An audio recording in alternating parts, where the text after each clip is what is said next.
नमस्कार, मैं वर्षा शर्मा। फिर से स्वागत है आपका मेरे इस YouTube चैनल पे। हमने अपनी लास्ट वीडियो में आपको केदारनाथ मंदिर के रहस्य के बारे में बताया था। आज हम आपको बताने जाने वाले हैं पशुपतिनाथ जी के मंदिर के बारे में। क्यों? क्योंकि केदारनाथ जी के मंदिर की यात्रा कभी भी कंप्लीट नहीं होती जब तक हम पशुपतिनाथ जी के मंदिर का दर्शन नहीं कर लेते। ठीक है, तो आज हम उसी मंदिर के बारे में आपको बताएंगे, उस मंदिर के कुछ रहस्य तथ्यों के बारे में बताएंगे। तो जल्दी जल्दी से आप लोग YouTube चैनल को सब्सक्राइब कर लीजिए, बेल आइकन को दबा दीजिए, जिससे कि आपको हमारी हर वीडियो का नोटिफिकेशन सबसे पहले मिल जाए। ठीक है, तो हम बात करते हैं पशुपतिनाथ जी मंदिर। सबसे पहली बात, ये मंदिर कहाँ पर है? तो ये मंदिर नेपाल के काठमांडू सिटी में बागमती नदी के किनारे स्थित है। ये बागमती नदी के किनारे इसलिए स्थित है क्योंकि वहां पर इस मंदिर में एक सबसे बड़ा प्रावधान है कि आप कहीं का भी जल लेकर नहीं जा सकते। सिर्फ और सिर्फ बागमती नदी का ही जल लेकर आप भोलेनाथ जी के पास जा सकते हैं। पशुपतिनाथ मंदिर का मीनिंग क्या है, मतलब क्या है? इस मंदिर को पशुपतिनाथ जी के नाम से क्यों जाना जाता है? पशु मतलब जीव, पति मतलब स्वामी, एंड नाथ मतलब भगवान जी। ठीक है, तो सारे इस संसार में जितने भी जीव हैं उन सबके स्वामी, उन सबके भगवान भोलेनाथ शिव का ये मंदिर है। इसीलिए इनको पशुपतिनाथ मंदिर के नाम से जाना जाता है। इस मंदिर के बारे में मान्यता है कि इस मंदिर के दर्शन मात्र करने से पशु योनि में जन्म नहीं मिलता है, ऐसा मान्यताओं के अनुसार कहा जाता है। ये मंदिर 5 मुखों वाला है। जब आप इस मंदिर में जाते हैं तो आप देखिएगा, जो वहाँ का ज्योतिर्लिंग है, जो वहाँ का शिवलिंग है, जो मंदिर का जो शिवलिंग है, वो एक ऐसे पारस के पत्थर से बना हुआ है कि वहाँ पे लोहा भी वहाँ पे सोना बन जाता है। अपनी लास्ट वीडियो में हमने आपको बताया था कि जब भीम ने भोलेनाथ जी का पीछे का जो हिस्सा था, पूंछ से जब उनको पकड़ा था, तो वो आधा हिस्सा उनका दब गया था और आधा हिस्सा उनका ऊपर रह गया था।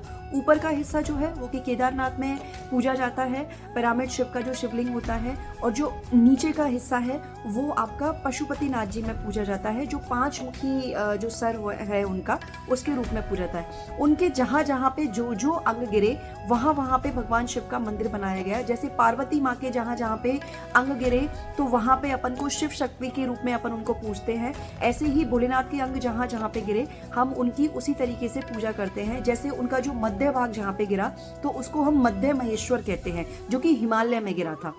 उनके जो टांगे जो गिरी थी, जो नंदी जी की जो टांगे जो गिरी थी, उनको हम तुंगनाथ के नाम से जानते हैं। वहां पे तुंगनाथ के नाम से भोलेनाथ जी का ही मंदिर है। उनके जहाँ पे सींग गिरे, जो उनके सींग होते हैं, जहाँ पे उनके सींग गिरे, वो कल्पनाथ महेश्वर के नाम से जाना जाता है वो मंदिर। उसकी भी वहाँ पे भी शिव भगवान जी का ही मंदिर है, जिनको हम कल्पनाथ महेश्वर के नाम से जानते हैं। और उनका जहाँ मुंह गिरा उनको हम भगवान पशुपतिनाथ जी के नाम से पूजा करते हैं। जब भी आप पशुपतिनाथ जी मंदिर के दर्शन करने जाएंगे तो आप देखिएगा 5 मुख वाली वो जो मूर्ति है, उसके दाएं हाथ में आपको रुद्राक्ष की माला दिखेगी और बाएं हाथ में आपको कमंडल दिखेगा। देन उनका दूसरा मुंह होगा, उनके दाएं हाथ में आपको रुद्राक्ष की माला दिखेगी और दूसरे हाथ में आपको कमंडल दिखेगा। ये इस बात को दर्शाता है कि जब भोलेनाथ जी जमीन में धंसे थे तो कितने हजार वर्षों उन्होंने वहां पे तप किया था। ठीक है, तो इसीलिए उनके ये दोनों जो सिंबल हैं वो आपको उस मूर्ति के साथ में दिखाई देते हैं। उनके जो ये 4 मुख हैं, उसमें जो पूर्व दिशा की साइड जो मुख उनका दिखता है उसको हम तत्व पुरुष के नाम से देखते हैं। उसका जो वेदों में जो वर्णन है उनका तत्व पुरुष के नाम से वर्णन है। उनका जो पश्चिम दिशा में जो उनका मुख है उसको हम सद्य ज्योति के नाम से देखते हैं। पश्चिम दिशा का जो मुख है वो सद्य ज्योति के नाम से देखा जाता है। उत्तर दिशा के मुख को वामदेव और दक्षिण दिशा के मुख को हम अघोरा के तरीके से देखते हैं। ठीक है, ये मंदिर ऐसा कहा जाता है कि ये जो चारों जो दिशाओं का जो इनका वर्णन किया गया है, इनका वर्णन हमको वेदों में भी मिलता है। और इस मंदिर की स्थापना वेद पुराणों से पहले ही हो गई थी। वेद पुराणों से पहले ही इस मंदिर की स्थापना का वर्णन हम लोगों को मिलता है, क्योंकि ये जो चारों जो मैंने आपको वर्ड्स बताए हैं, ये चारों वर्ड्स आपको वेदों में कहीं ना कहीं देखने को मिलते हैं। ऐसा माना जाता है कि भोलेनाथ जी के ये चारों चेहरे जो चारों दिशाओं में हैं, ये तंत्र विद्या के 4 बुनियादी सिद्धांत हैं। और इन्हीं 4 चेहरों से, जो कि चारों दिशाओं में, जो मैंने अभी आपको बताया, अघोरा, वामदेव, सिद्ध ज्योति एंड क्या बोलते हैं उसको, तत्व पुरुष, ये चारों ही आपके जो आपकी वेद विद्याएं हैं उनको भी दर्शाते हैं।